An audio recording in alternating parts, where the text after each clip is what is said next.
The way just do, he just smooth, bringing much news with the facts when he crush fools. I'm rough school, I bust moves like crush groove. Pass me the mic and I'll turn it into lunch food. Just cool, but talk slick and he'll punch dudes. Cowards get the message and they hush like chubs do. You can bring your whole bus crew plus two. TWT is astronomical, you comical. You a fool if you think we'll ever honor you. Them other channels ain't shit, no abdominal. This the face of no media, fuck a Donahue. You see my giant crew, we shine like a diamond do. If any trolls disrespect, yo, we finding you. We all surrounding you, it ain't no reminding you. He already done surpassed what you trying to do. So quit the fake smoke, you suckers better take notes. When you step into the chat, you better wipe your feet. Hit the like and keep your comments short and sweet. My homie just not a joke, you don't want a war. Plus a deep boxing IQ, you don't want to spar.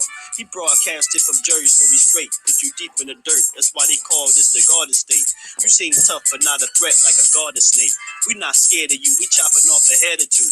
Mark your calendar, remember what we said to you. It's no option, it's just do boxing. Mark your calendar, remember what I'm telling you. It's no option, it's just do boxing. Word 'em up. T-Dub-T. Yo. My people, what's good with the people? James, what's good, James? Appreciate you for pulling up. NP, my bro, what's good with it? TWT, TSPN, you know it, T. What's good with it, bro? What's good with y'all good brothers, man? I wanted the reason to go back live anyway, but I didn't think this was going to be the reason. I damn sure didn't, because I just did this on Keith Thurman with them mentioning that he the number one mandatory, right? We know that, but I have y'all know, man, one of the bros put me on game, man, and let me know what's going on, man. So Skywalker, what's good with it, bro? Appreciate you for pulling back up, man. Y'all smash the like button, man. We're gonna have a quick conversation, man. I don't think I'm gonna be here too long on this. I just wanted to talk about it because this is why I did a live earlier, just speculating. It's kind of like we could see them setting up their play. You know what I mean? You see Suleiman come out and say, Keith Thurman, the number one contender. They're going to see what's next. And, you know what I mean? They're going to, at the convention, they're going to figure out what's next.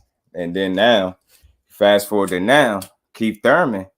And this is, y'all know my slogan. We ain't here to break the news. We're here to have a conversation. But in this case, this is kind of news. Keith Thurman, directly out his own mouth, has received the contract to fight Errol Spence. So I'm guessing that this had to be in their plans all along. It ain't no way, man, that this shit is crazy. What's going on in boxing is losing me, man. It's losing me, man. But you got to expect it. Alex, what's good with it, Alex? They keep selling us. They keep selling us short, bro. They keep selling us short.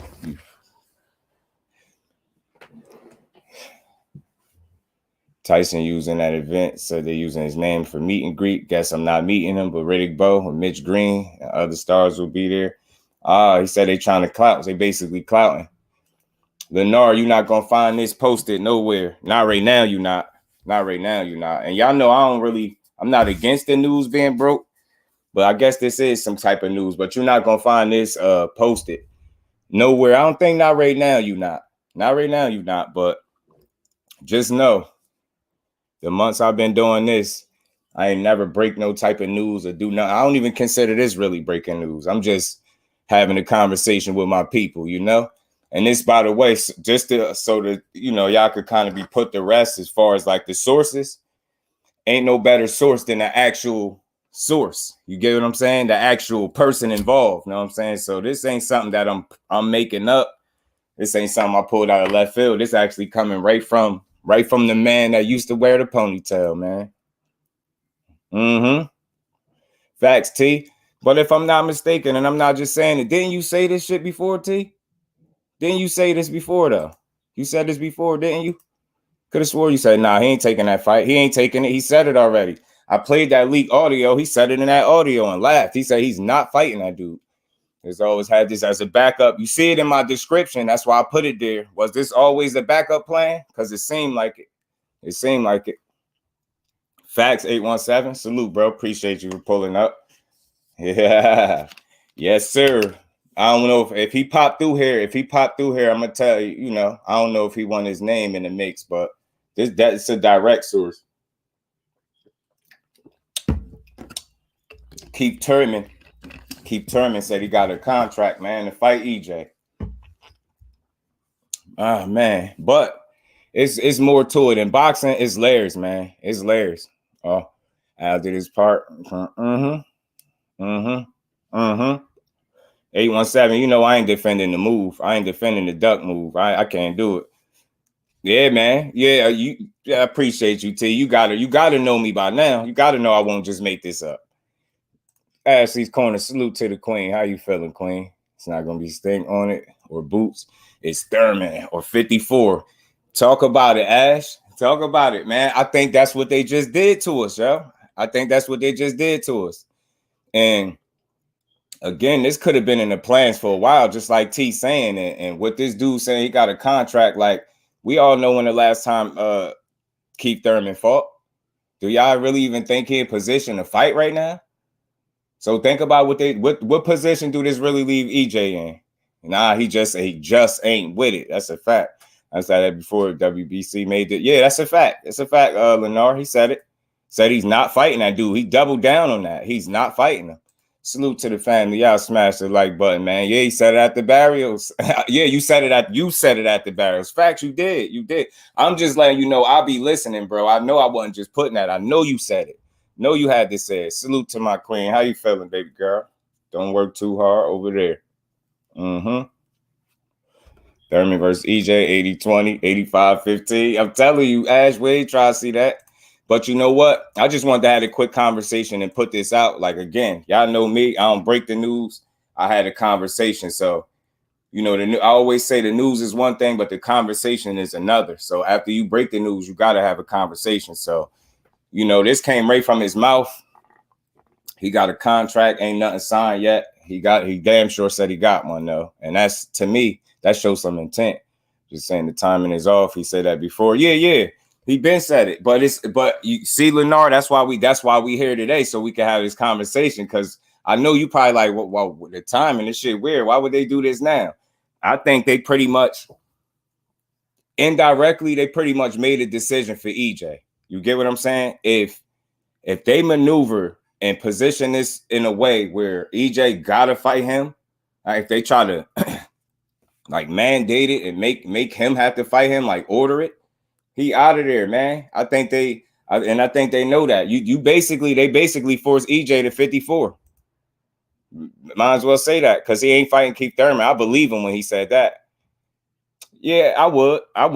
But I just think I'd be surprised if he fight him. I'd be surprised. He really don't want to fight this dude. Yeah, he said it. He doubled down on it. He even said he'd rather vacate than fight this dude, man. He needs to fight Keith. They need to fight him. But see, I'm not mad at the people that feel like that, bro. But I'm just, it's just a weird place where boxing is at right now. Boxing in a weird place right now, bro. When we could, we gotta see fights that we shouldn't have to see. You get what I'm saying? Like, but you know, if it's an undisputed at the end of Keith Thurman, bro, I'm cool with it. But if it's just to save face, I'm not cool with it. You get what I'm saying? I ain't against it all the way, but if he can't, and if that's not gonna secure him the big fight, I think Keith Thurman is a waste of time. I really do. And they basically indirectly they forcing that man to 54, y'all, because they know he said he not fighting him. So for them to send him a contract, that's like, yo, you trying to force his hand? You gonna force that man gonna vacate the hell out them belts before fighting Keith Thurman. I truly believe that.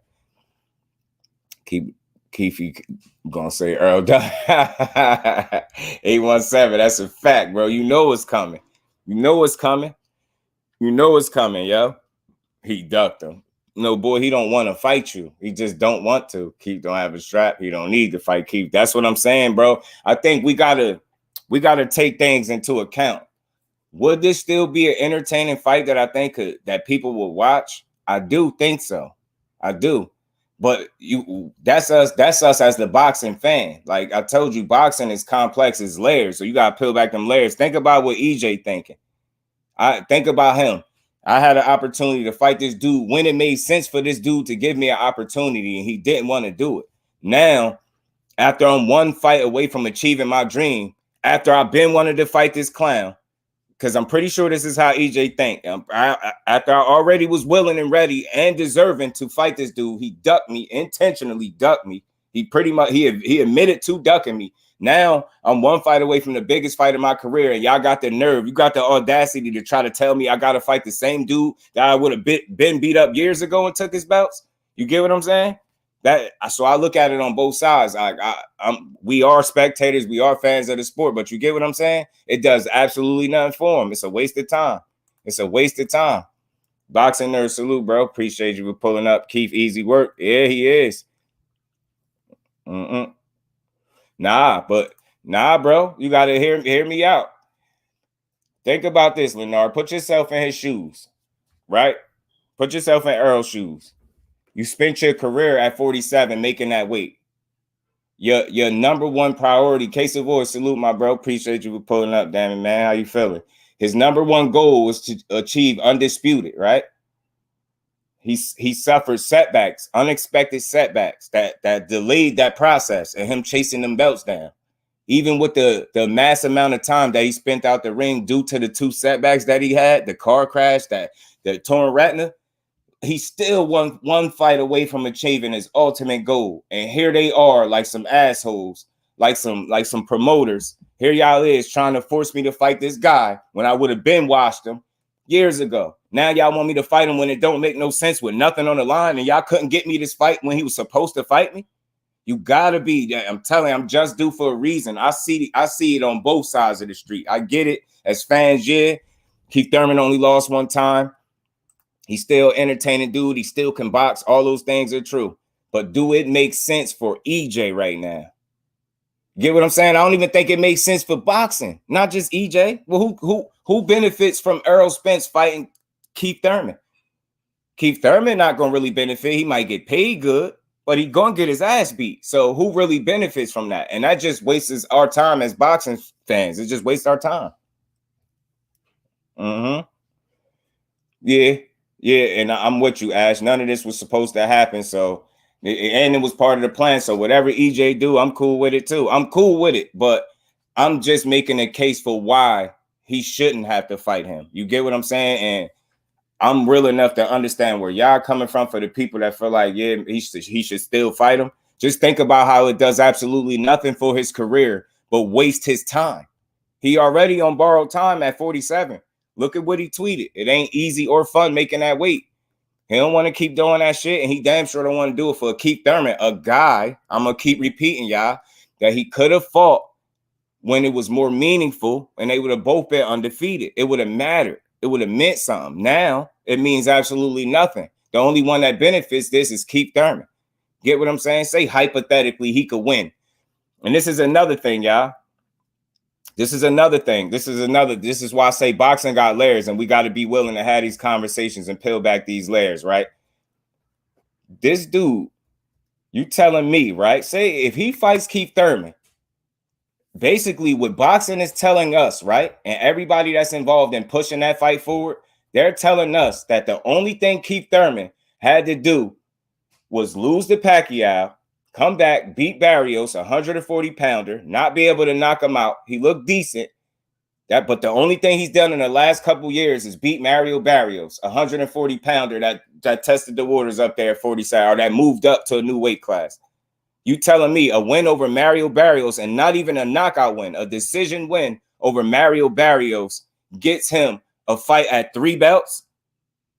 You get what I'm saying? It's a different way to look at it. You think him winning one fight against Mario Barrios awards that man to fight for 3 fucking straps and they have to do no lifting to get there. That's almost worse than him fighting Bud. At least with him fighting Bud and Bud not doing the heavy lifting, at least Bud got something he want. It absolutely does nothing for Errol Spence as a fighter, as a man in his career, and nothing. Bragging rights is irrelevant. He passed that. That man 32 years old. If y'all don't know he the truth like his nickname suggests, then you will never know it. But he don't need to fight an injury-prone Keith Thurman that only beat Mario Barrios and has done absolutely nothing in the last couple years. He don't deserve a shot at 3 belts. That's 3 belts. And the only thing he did to have to get a chance was beat Mario Barrios, y'all, and not even knock him out. And we're going to get his man a chance at 3 belts? Nah, hell no. That's a waste of all our time as boxing fans. Now his injuries took away his power. It took his power away. Yeah, he's just not as explosive as he used to be. He not. To Keith Thurman, I didn't duck Errol Spence. Hey, boxing nerd, he said it out his own mouth, bro. He pretty much said that out his own mouth. Errol will beat the dog, and that's a fact. That's a fact. 817 Jelly Bean, salute, bro. Appreciate you for pulling up. EJ ain't fighting Thurman. He said he'd rather vacate. I'm telling you, he's gonna get his ass beat and beat bad, bro. You can move him and get a title shot. You don't need Keith. Facts. Think about his legacy. He's not fighting Crawford next. It's not happening. What is it next best for his legacy? Is Keith? Nah, it's not an excuse. And again, I want you to hear me clearly, Lennar. I want you to hear me. Because although I do hear you, I just want to make sure we giving and taking. I hear what you're saying. That's only one way. That's not the only way for him to get legacy. He can go up to 154 and carve out a legacy there. You understand what I'm saying? I get what you're saying is one option. But if he don't choose that option, I don't think he's the bad guy. That's why, and I'm with Ash. Whatever he decide to do, I'm going to support it. I'm cool with it. If he decide he want to give Keith a chance at them 3 belts when Keith did absolutely nothing, and that's the same man that ducked him when he had the belts, he didn't want to give him a shot. So it's like it's meaningless now. So, but again, if EJ wants to do that, I'm cool. But just know it doesn't have to be one way. He can carve out legacy at 54. It's asses to be whooped at 54. He'd be just fine right there. You get what I'm saying? 0 straps. He don't have no 0 value. 0. D weight. Don't mess with him and he runs boxing. Shit, man. Right now, Baron Stanionis does. Shit, he better fight Boots. Fight Boots. Fight somebody. Stanionis could fight somebody. Fight Boots. Fight Virgil. Winning the title at 54 adds to his legacy. That's a fact. Yeah, fight Boots, Lennar. Fight Boots. I have a word on my conversation saying Errol keep ducking Thurman. Yeah, people weird, Ash. I don't know what they be talking about. But yeah, that's the word. Keith Thurman has a contract sent to him to fight Errol Spence. I think indirectly that's forcing EJ to move up, to either face Keith Thurman, a guy that he's been adamant about not wanting to fight, or move up. And I think we might see Big Fish at 54 sooner than later. Not fighting for a title against Keith either. Yeah, it's a waste. It's just a waste of time. It's a waste, especially when we know Keith Thurman could have been fought him. It's not an excuse, man. I don't know how to have conversation, bro. That's only one option, bro. It's not one way. It doesn't have to be one way. It don't gotta be either he fight Keith Thurman or something wrong with him. No, because then we gotta have that energy for Keith Thurman.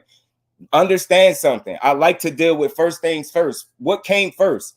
Keith Thurman had an opportunity to give Errol Spence, who was very deserving of a title shot, a chance. He did not do it. He pretty much out his own mouth admitted to ducking Errol Spence. And he said he wished he had fought him back then. Now he thinks after beating Mario Barrios and getting beat up by Pacquiao, get you a chance at 3 belts? Nah, it just don't. You got to show me something. You know what I mean? Him moving up, nah, that's taking on more of a challenge. That's challenging yourself right there.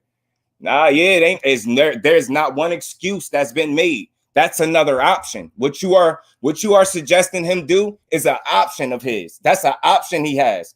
I'm just explaining to you the other option. That's not an excuse. That's the case. We could go back and forth. I could say what you're saying is an excuse. It's not an excuse, it's an option. I understand you, but do you understand me? One way, it's not a one-way deal. He don't have to fight this dude. It's not fight Keith Thurman or bust. D Free, what's good with it, D Free? Change the name. You almost threw me off. Go to 54. Why you keep saying that? Are you going to ask me that? And then when I give you an option, you're going to say that's not an option. It's an excuse. Listen, you ask me what's his other option? Go to 54. That's his other option. Get what I'm saying? One option is to do what you're saying, bro. Stay there and fight Keith Thurman in a meaningless fight and put my straps on the line with a dude that's not deserving of it because he haven't done anything recently in years to deserve it. You get what I'm saying? What about that? He don't deserve the shot. You might want that for Keith Thurman, and it's a waste of our time because who in here think Keith Thurman really going to beat Errol Spence? The most he could do is be entertaining and competitive, but get beat up and bad too. That's a fact, T. Go to 54 and win a belt. That's legacy. You had 3 of the 4 major titles at your, you know what I mean, 47. They didn't want to let you get that last one. You get what I'm saying? Keep it moving. It's a position. He does stop the excuse. It's not an excuse, bro. It's not an excuse. I'll drop the link in a second. It's not an excuse though, because I'm gonna simply tell you this. I deal with logic and reason, bro. If you are telling me he can go and fight Keith, or he can stay here and fight Keith Thurman, that is our option, bro. The other option, he can move up to 54 and start carving out a legacy there. That is options. That's not an excuse. That's a counterproductive argument. It's not even worth arguing. That's just what it is. They're options. They're not excuses. It's because he don't make the move you want him to make makes it an excuse. That's not an excuse. It's an option. Dr. Mark, salute. Flawless mentality. How you feeling, bro? I don't believe anything that Ponytail says. That Errol says he wasn't fighting Ponytail and takes ESG as his word. And I don't think he ever fighting him. Ricky Williams, what's good with it, bro? Whatever EJ chooses to do, he's gonna break his foot off and keep ass. That's what I'm saying, bro. Let me go ahead and drop the link for y'all, bro, good brothers, man. But again, I just want to be like, when I had these conversations, I like to more so give and take. I don't like somebody to just paint the image that it has to be only one way. It's not only one way. You know what I'm saying? That's why he has options. It's like it might not be the option you suggest that he take, but it's still an option nonetheless. He doesn't have one option. It ain't Keith Thurman or his career is, make or break. It's not that. Matt, what's good with it, bro? Appreciate you for pulling up. How you feeling, bro? Get ready. Get ready to hear him say EJ not a man of his word. He say we'll never fight Keith Thurman. Watch. That's what I'm saying. And he been sticking to it.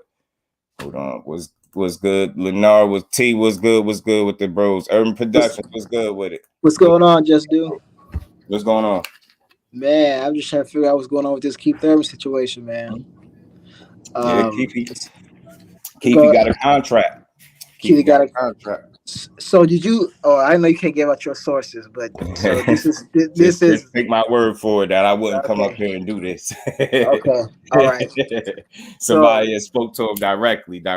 Yeah, and I think he should fight Keith. Mm-hmm. He absolutely should fight Keith. There's no other way you could put it. You can't fight anybody else next. See, because I'm all for the best fighting the best, or the best legacy fights fighting the best legacy. Keep the best guy at 147. Now hold on. So let me get my thing. I'm gonna give you the floor. I'm gonna give you the floor. No. I'm not about to sit here and go back and forth with you. Let me say my piece. Let me say my piece. And I ask you the question. You can't sit here and cut me off. But that's not how it works. I'm gonna have respect for you. I'm gonna have respect for you, and then you got respect for me. I feel.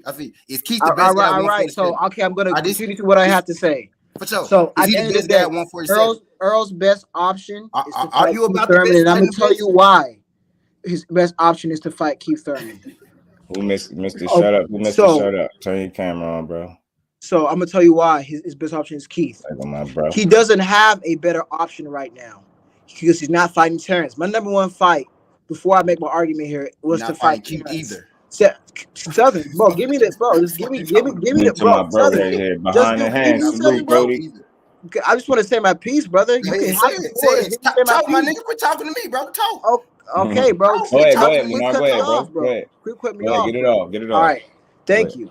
So his best option is to fight Keith Thurman, and let me tell you why. Because he's not fighting Terrence Crawford next. I'm a very logical person, so I want you guys to put 2 and 2 together, right?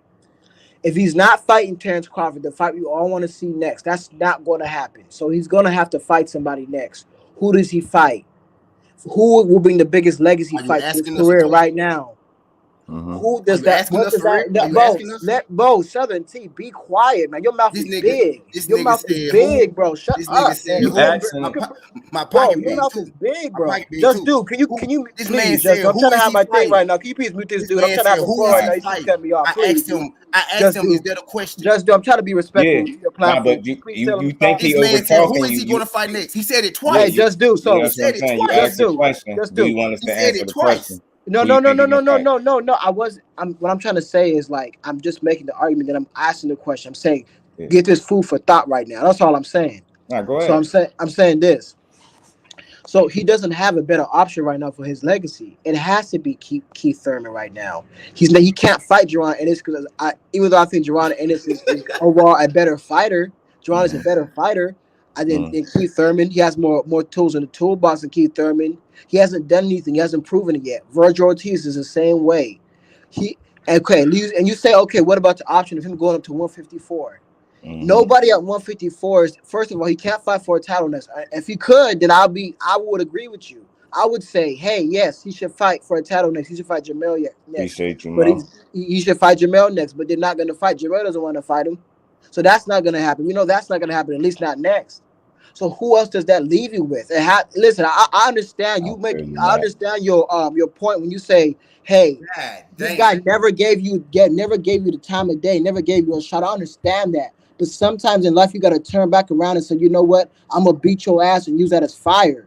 The only reason why I'm saying Keith Thurman is the best option is because it's the best option he has in the position that he's in. That's my argument.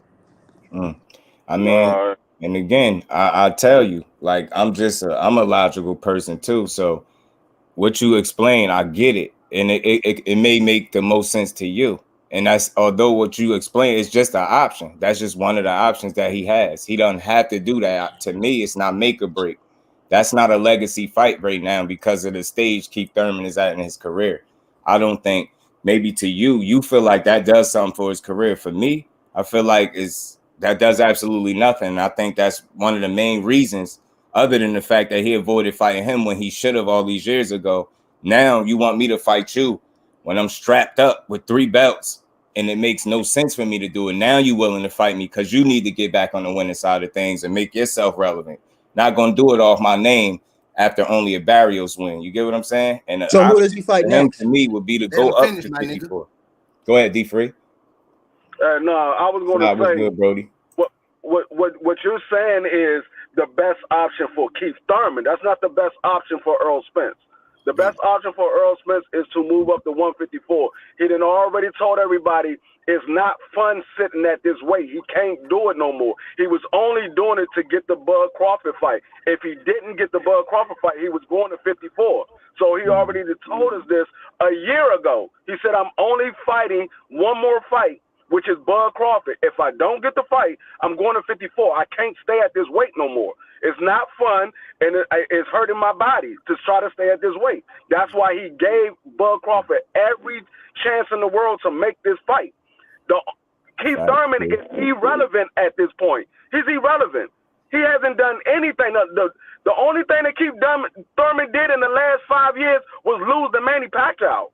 That's not a legacy fight for EJ or Bud. It's just a name on your belt. It's just a name. EJ fight Bud? Why can't so and I'm gonna cut this all up right now. Who does he fight? It's my turn, bro. It's my turn, bro. It's my turn, bro. Okay, all right, bro. It's my turn, bro. It's my turn, bro. Why EJ? You said since he can't fight Bud, he need to fight Thurman. Why EJ can't fight Bud? Why EJ can't fight Bud? Bro? Because Bud's ducking his ass. I'm not asking a real question, bro. I'm asking a rhetorical question. I'm not asking a real question. He can't fight him because Bud don't want to. Just like Errol don't want to fight Keith Thurman. You okay with Bud not wanting to fight Errol, so get past Errol not wanting to fight Keith Thurman. Same shit. Now you can talk. I never said I was okay with that. Now you can talk. Now I never said I was okay with that. Hold on. All right, brother, you want to go? Let's go. Who the fuck did I ever? What did I ever say that I was okay with Bud not fighting Earl? When did I ever say that? Because he can't fight Bud. Because he can't. Not so because I'm okay with him not fighting Bud. Yeah, because Bud does not want to fight him. Exactly. So it is what it is. Earl don't want to fight Keith. So don't put words in my mouth. I wanted. What did I say? Maybe you didn't listen. I said I wanted Thurman versus. I wanted Crawford. I didn't say that. I wanted that. Bud don't want to fight. Bud don't want to fight Earl. Exactly. Earl don't want to fight Keith. That's why they're not gonna fight. It's the same shit. I'm not okay with that. I want Crawford to fight Spence. What did I say? I said that's you want fight. Now you want Earl to fight Thurman. No, I didn't, nigga. What I said is I want Crawford and Spence to fight next. No, I didn't. No, I did not, bro. Play back the tape. Play back the tape then. Fuck is you talking about? You don't know what you're talking about, man. You don't know what you're talking about. You don't know what you're talking about, man. EJ can take over. Nigga. Take whoever at 47. You can barely speak, man. That's a fact, Ash. That's a fact, Queen. I agree, man. I just think when you work as hard as he has, you see how many people come watch you. Yeah. You said what now? You said what now?